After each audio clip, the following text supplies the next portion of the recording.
images nezipichi la sithi siyabheka emuva nanga umfana wethu uyakhala la uqhamuka ugijima uzoma la because ade kugibela ade khulunya phezu kwemoto agibele phezu kwemoto awukhiphe iskipa aveze la esegwazwe khona managerini emile la bathi omunye wabo uthe ewela managerini avela amshayisa ngemoto so oyedwa ushayisa imoto oyedwa ugwaziwe usuke lapha amaphoyisa abizwe kuthiwa amaphoyisa konakele wait just guys we have to go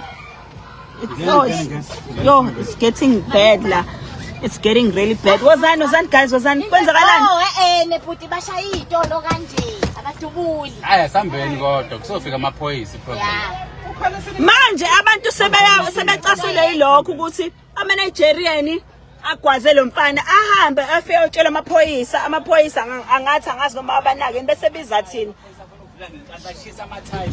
ubani manje ushisa amathayili abantu bakhona umphakathi ke manje sekumphakathi ke manje umphakathi uvele wajabula wathi na amazulu they started singing and shouting ukuthi abahamba so umphakathi njengamanje odiniwe yabo umphakathi is losing it yabo because umakhathi umthe ucela ukumbheka yena open endawo umakhathi abamtholi lo man okay guys so that is what is happening right now ngifuna nibone because I know how intatheli are bazovela sekusha as if kubele waqala lapha aqalanga lapha uqala manager yabona khona kuyamashwa athi Nigerian wona ngeke azayivala izitolo zabo kade bebalindile yabo. So that's the part I don't get ukuthi what does that mean mangabe nithi abantu bemasha nithi nina ngene ivala izitolo zeni kanjani nisuka lapho nizogwaza umuntu on top of that omunye nimshayisa ngemoto yabo mase abantu ke just lost it after that they lost it ngoba amaphoyisa nawo khona maybe that nanga umuntu wagibela the nice thing is usimpi ugibe phezu kwemoto le bese address akuyona because isiphithi thina sinake ukuthi sekuzosayina memorandum kwa memorandum leyo ugcina engasayinwanga yabo futhi bekhona ngaleso sikhathi bekusakhuluma ingizwe estage nanga uphayela umthatha eduze kwakhe nami kuthiwa ngilinde la sengizolandela bese landela kanjalo kwathi kusanjalo hayi nakho sesiyeza kuthiwa umuntu usegwaziwe mesegwazile agibele stage at the same time and I'm surprised ukuthi azikho into azithele ezivezayo le image wagibela uSimpiwe egwaziwe emhlanje waveza umhlanje ukuthi ugwaziwe mayisuka from ugwaza lapho kuthiwa khona nomunye sambe sombheka ushayise imoto yabo abantu bemba lokho bahlukaneke basabalala in pieces bakuthiwa kobheka lo muntu lo ogwazele lokho uzibaleke kanjalo kuNigerian kwathi sisabaleka hayi ke manje ke umphakathi wonke so bakithi ke le video ngeka Jacinta uJacinta oyilida ke eMarch and March I think they are there ngase is it East London you guys la kune March khona kuhlangene ongizwe uJacinta and is it Phakela Mthakathi that man kuthiwa ke they have left from KZN bayale ngasendaweni yase East London I think so where kuthiwa ke kunenkosi yama Nigeria ebekiwe ngale okay they've crowned a king I'm sure lo daba suyalwazi already so kwasho ukuthi ke abantu beKZN bathi angeke phela mhlola lo so bebehambile bebhikisha khona ngale ke you guys ngathi ke lapha yana uJacinta njengoba ngathi usemotweni uthi hayibo khona sebemgwazile angazi ama Nigeria yona segwaze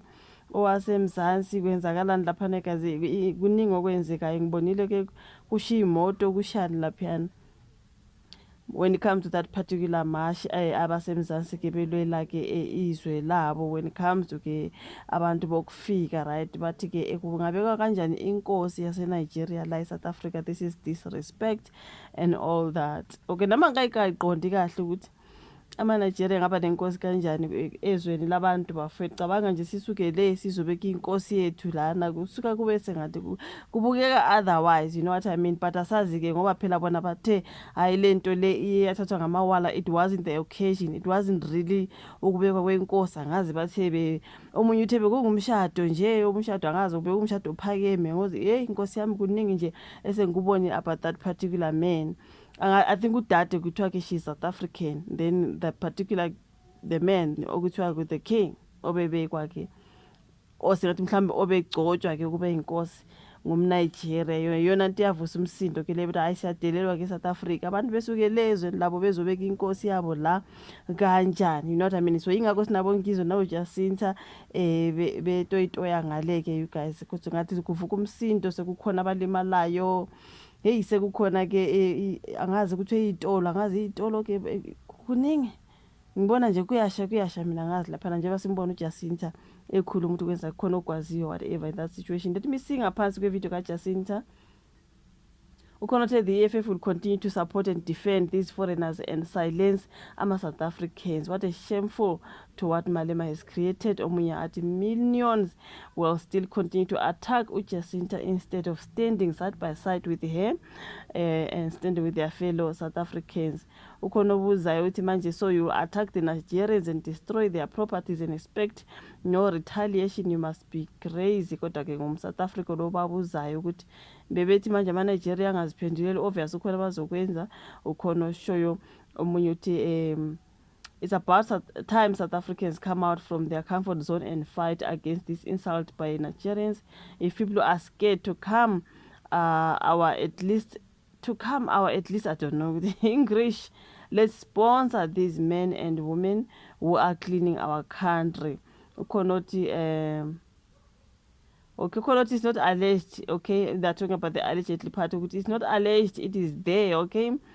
Omunye besethi the open racism, Afrophobia and self-hatred against Nigerians and other black African migrants by black South African citizens will never be forgotten or forgiven.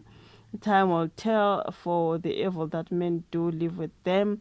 Ukonoti, when things go out of hand in KZN, Abington, she lied and said some Nigerian came with a gun and wanted to shoot her. Khona umuntu Ramaphosa must resign. Hey, kuningi nje lapha you guys. This is under a video kazi ngifunda ama comments.